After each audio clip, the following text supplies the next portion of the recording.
Our next guest up here is my friend Cary Sherman, the soon-to-retire chairman and CEO of the Recording Industry Association of America.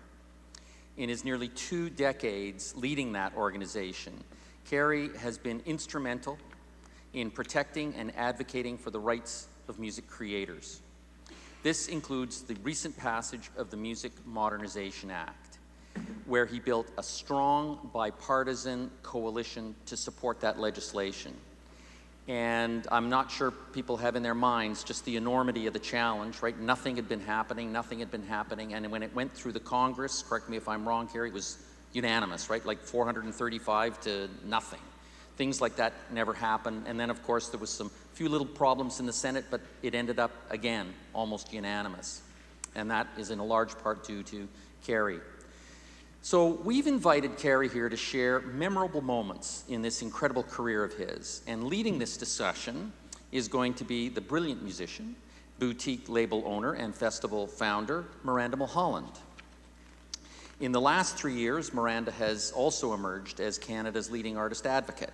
And it was my pleasure to give her the inaugural Artist Advocate Award back in 2017. So please welcome Cary and Miranda to the stage.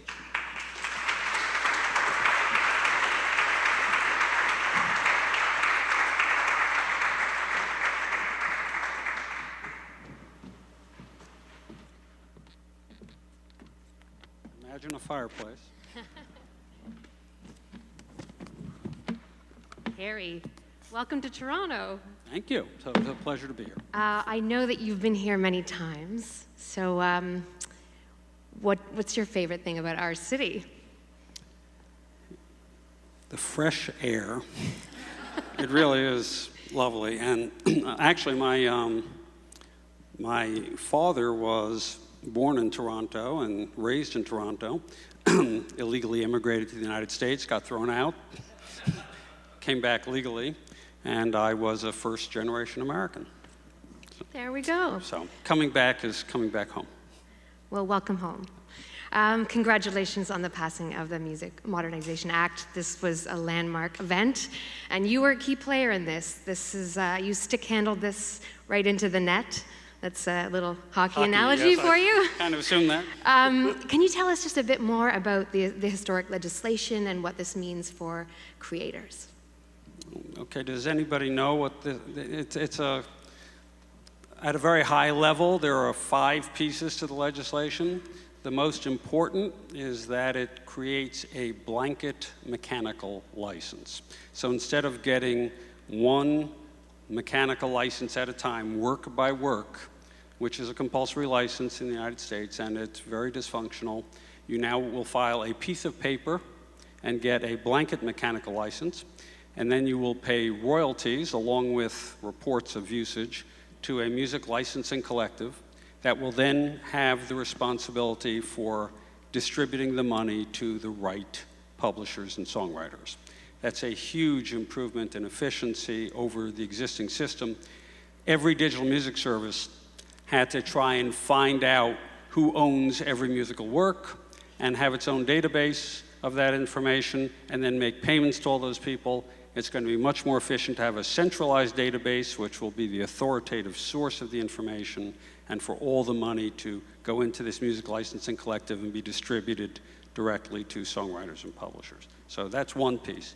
The other is pre-72, which means that pre-72 artists, which for some reason were not included in copyright legislation that passed in Congress in 1976, will now be able to be paid for online streaming and so on and so forth, the same as post-72 artists or post-72 recordings. That's significant because SiriusXM was refusing to pay them. Pandora had stopped paying them. And that's the way that they make their money now, because no one is selling CDs or downloads anymore, so it's all the streaming, and we really needed for that to happen. There's something for producers, so that producers can be paid directly their share from an artist's royalty.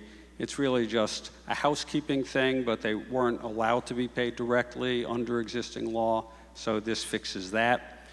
For ASCAP and BMI, it provides a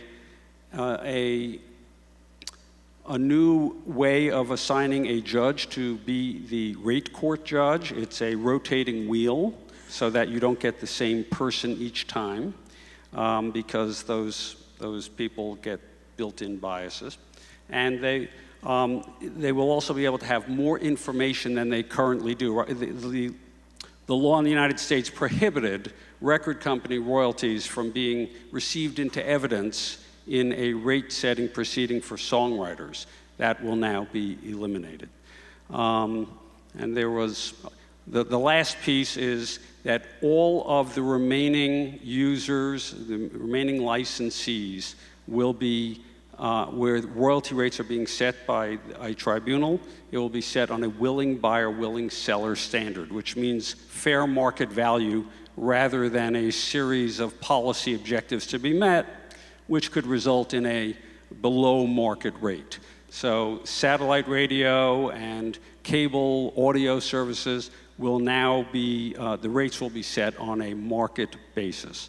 So those are very significant changes that will mean more money for songwriters, for artists, for publishers and labels, for producers, and a much more efficient system that will be better for the digital music services. And by the way, the digital music services are going to pay for that music licensing collective. No commission will come out of the share that publishers and songwriters get, because the digital music services, it's cheaper for them to pay for that than to run their own systems and then get sued because they didn't license properly because they couldn't find everybody. So it's a big change, and it took a long time to get it done. And historic globally, because now there's a foothold, you've set a precedent that the rest of the world can also look at and remark upon. So very, very, very historic, and congratulations on that. It's your keynote at MIDEM. You said that the tech industry moves fast and breaks things, whereas government moves very slowly. What were the challenges that you found while working on this legislation? Well, it's not just this, it's everything. You need the ability to try and do stuff on your own without waiting for government involvement. So one of the early issues that we had at the beginning of streaming was whether you needed a mechanical license for it, or was it just going to be a performance right? To have the government make that decision could take a decade. It could take years of court cases. It could take years of trying to move it through Congress. So what we did was we just reached an agreement with the music publishers that we would pay a mechanical for interactive streaming, not for non-interactive streaming, but for interactive streaming, because that's an on-demand song, and that was going to replace the royalties that people were going to get when they purchased a download or a CD.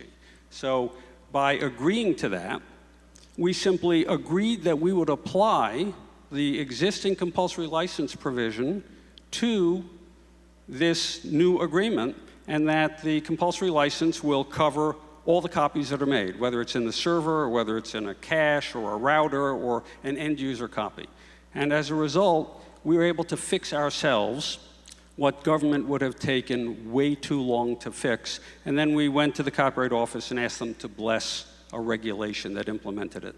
That has now been actually formally codified in the new Music Modernization Act. So it is now the law of the land.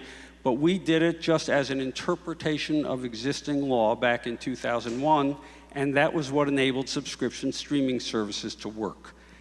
Those kinds of things can make a difference in terms of the speed with which you get things done.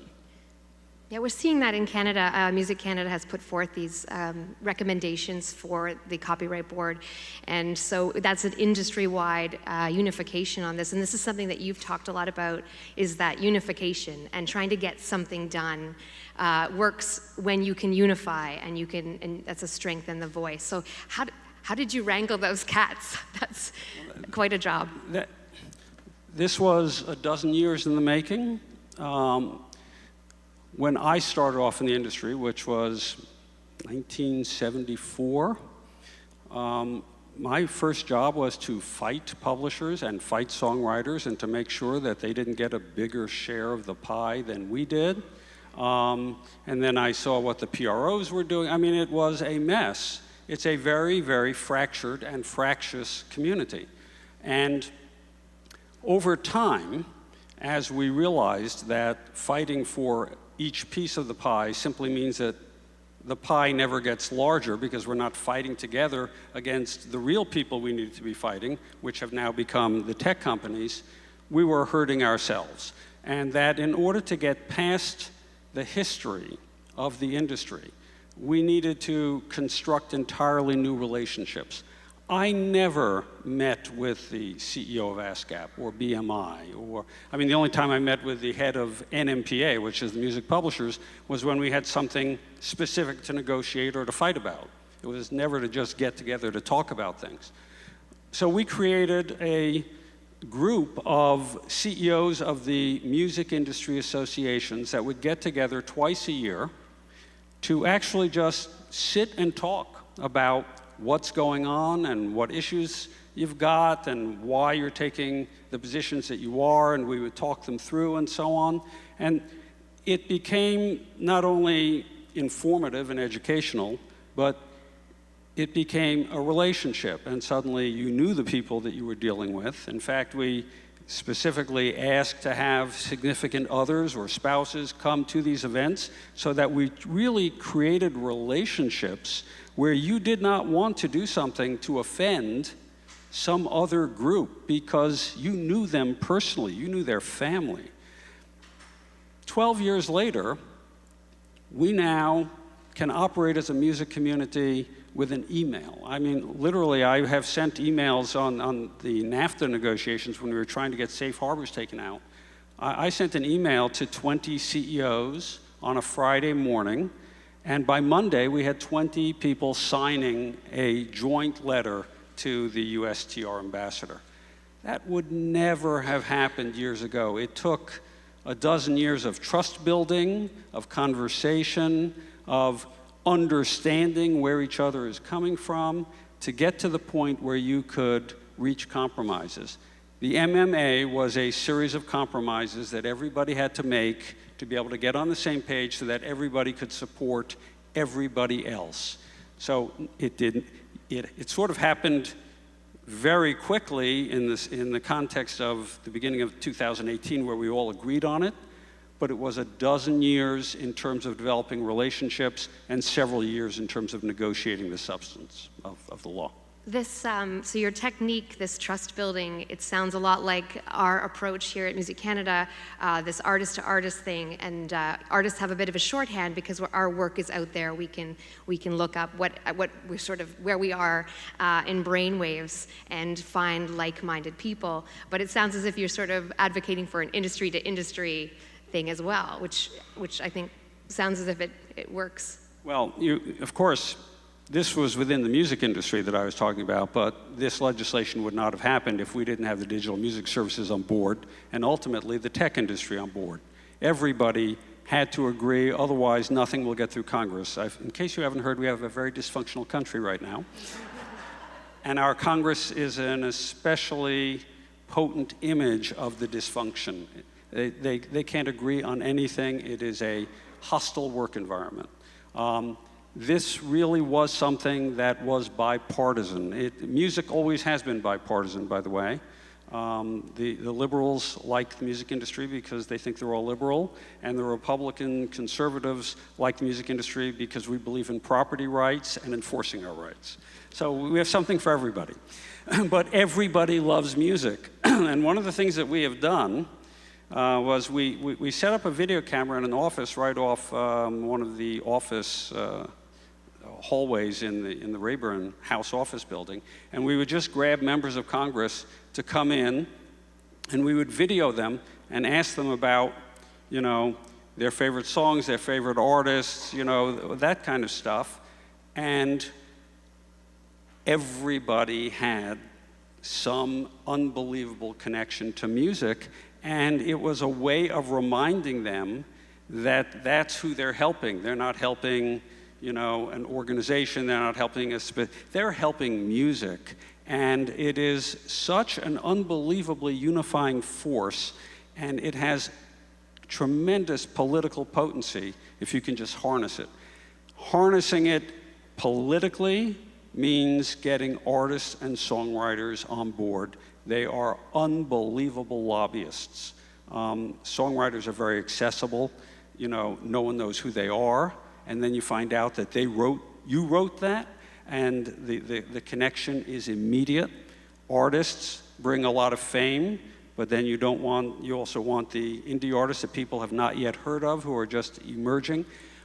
Every way you do it, they have an incredible voice, and when you can harness that, it becomes extremely powerful politically. And by unifying the community, so we had a problem with one particular senator from Oregon who's always anti-copyright, and he was creating all sorts of problems just on our pre-72 legislation, just that little piece of it. Because we were all unified, we had songwriters not only from Oregon, but all around the country calling him out, saying, why do you hate musicians? Why are you trying to kill our legislation, and so on, to the point where we were able to negotiate a reasonable deal with him. That has never happened before, and I highly recommend it as a way to get things done. Well, we saw just recently in the EU as well, the artists had a huge impact on that vote.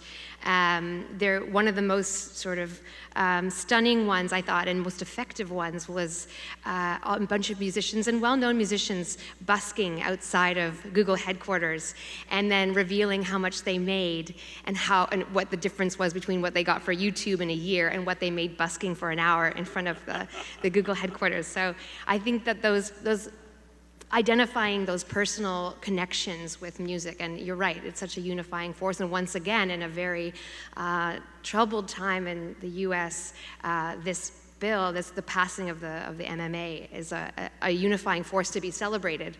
Maybe the celebration was a little different than you pictured last week, but... Well, I have to mention Mitch Glazier, who is my successor at RIAA. He's the president now and will become chairman and CEO. And Mitch was born to do this legislation. He really was.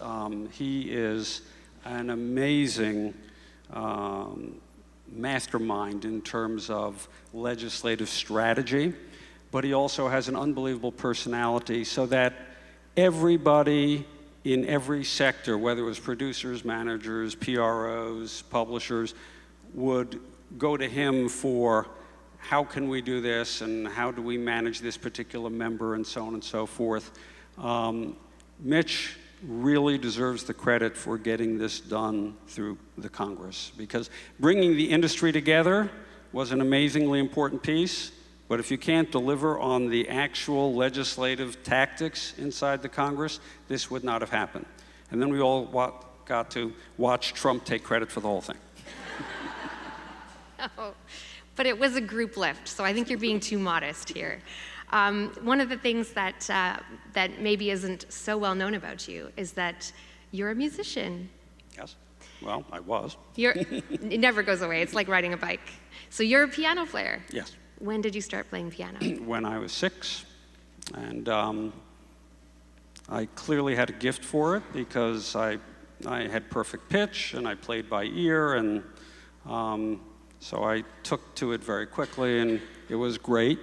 But I also knew that I did not have the discipline or the drive, or, one of the things I learned when I started writing songs, and I actually tried to get, record companies to listen to them or radio stations to listen to them, is, my God, it is difficult to sell yourself and sell your work, and what a commitment you have to have in order to actually pursue this as a career. So I decided not to. I mean, I was admitted to music and art, which is a specialty high school in New York, where I could have pursued that, but I knew that I was never going to rise to the level that I would like to. So I went to law school instead, and I came in the back door.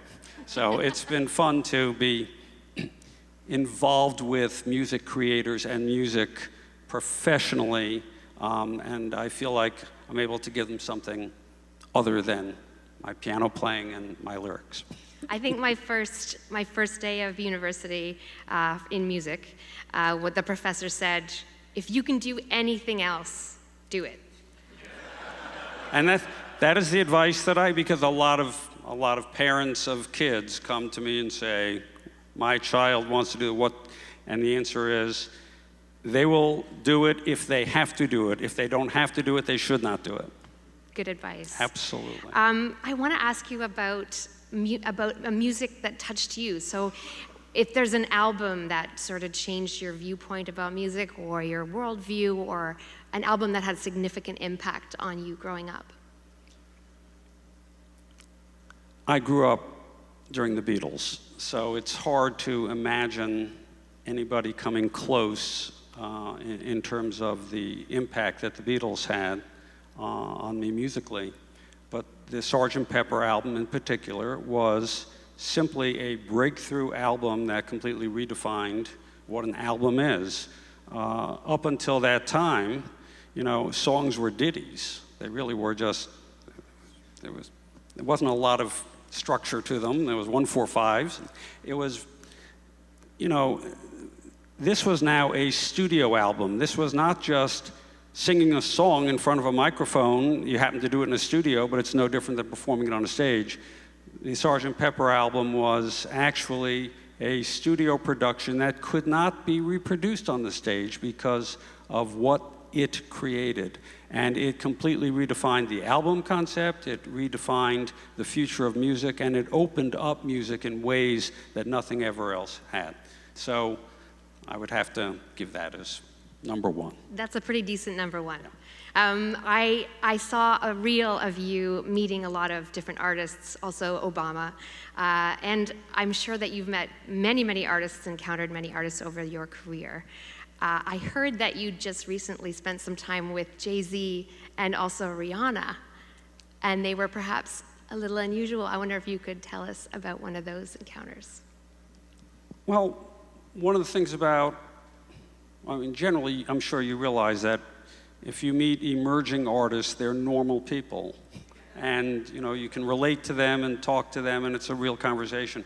But when you meet somebody who is already famous, there is a wall around them that is very, very hard to penetrate. They can't trust anybody. They think that somebody always wants something from them. And I feel really bad for them because they can't live normal lives. But as a result, you also come away with certain expectations about what they're going to be like. And I just assumed that Rihanna would be pretty cold and pretty distant and pretty difficult. She was none of those things. She was amazingly warm and friendly. We were doing a photo of me giving her a big award and so on. She brought champagne that Jay-Z had given to her to celebrate. And she really liked my smile. So she sent me a platinum award with something about my platinum smile. That's the first time I've ever gotten a gift from a major artist, and it's in my office, and that was very, very cool. And Jay-Z, there's somebody who, he just loves the idea of being able to talk with somebody about what's going on in the music business and what's the future and how's this thing actually working and where's the money coming from. He is a businessman, and he really wants to understand the business. And so meeting somebody who actually does it professionally is an opportunity for them. And I find that so often. There are so many artists that you would not expect who really want to really engage and learn. So I want to thank you on behalf of everyone here in the Canadian music industry for your contributions over the last 40 years. They're quite astonishing. And thank you for being here. Thank you for chatting with us all. Cary Sherman. Thank you, Miranda.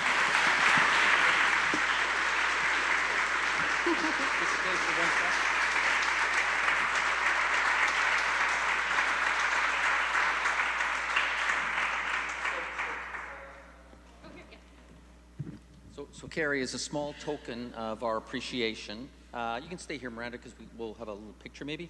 You're more photogenic than me.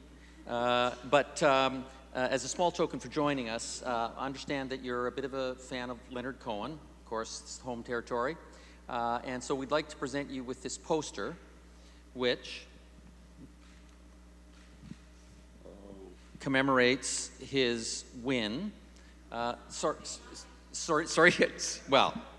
His nomination for the 2017 Polaris Music Prize.